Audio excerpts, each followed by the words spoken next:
but rather to a single calamity that, as she expected, reappeared from time to time. In her grandson's memory of her sentence of just before the Christmas of 1941, "Oh, Andy, what of this terrible war that has come upon us?" seemed merely to continue in the summer of 1950. "Oh, Andy, we are at war again. It has come again." Falling so short as he did of her length of memory, Andy supposed only that the peace he had awaited with longing had finally come. So far as he was capable of feeling, he felt that it had come forever.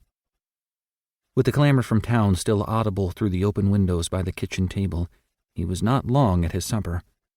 His grandmother, greatly moved by her thoughts, only picked at her food. His grandpa, by long habit, concentrated on the place, its life and its work, conceded by principle, perhaps by defiance, no importance to the largeness of the world. While his grandma picked and lingered, gazing away, and his grandpa ate as ever with intense concentration and relish, Andy placated his hunger by cleaning up his plate as fast as he could. He then pushed back his chair and ran out again into the yard. The tumult at town was still in progress, and he had to respond. He climbed onto the post top, and seizing the bell rope, began ringing back to Port William and to all the world. Without a thought of anything else in the world he might do, he rings the bell. In his little knowledge and great ignorance, he rings back to the celebratory ruckus in Port William, and with a fierce gladness in his heart for the end of war and the beginning of peace. He will not forget his simple-mindedness of that night, which joined him as if drunkenly to the equally singular elation that danced, drank, shouted, and sang itself away before dawn in Port William. He rings for the peace he dreams has come forever, for all the absent ones who now will come safe home. That all who have gone will not come back, he knows, though in his joy, in the flightiness of his young mind, he is not thinking of them. He knows that his Uncle Virgil, his mother's brother, whom he loved and loves, who was reported missing in action, is now believed by the family to be dead. Killed in what way, somewhere along the battle lines of the Bulge, they will never know. Of such knowledge he knows more. He knows that his Uncle Andrew Catlett, the loud-laughing, careless, unreckoning man whom he loved and loves, for whom he was named, was shot dead in a quarrel at Stoneport several miles upriver from Port William in the summer before. Andy's experience thus, at the beginning of his 12th year, includes grief. It includes, intermittently for the time being, but also forever, awareness of the curtain, impenetrable by the living, before which they enact their lives.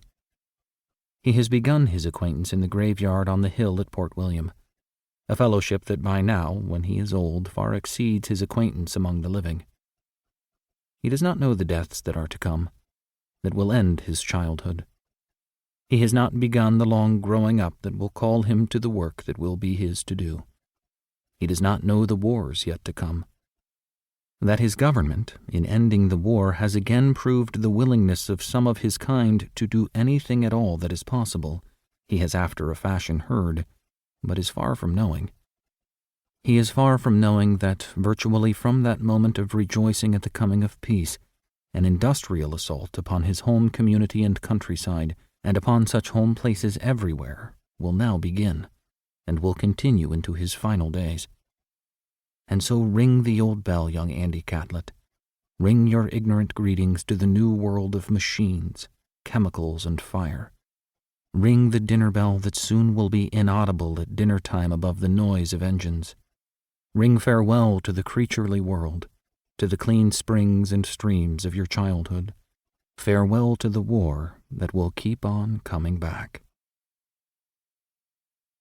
A Conversation, 1943 to 2013.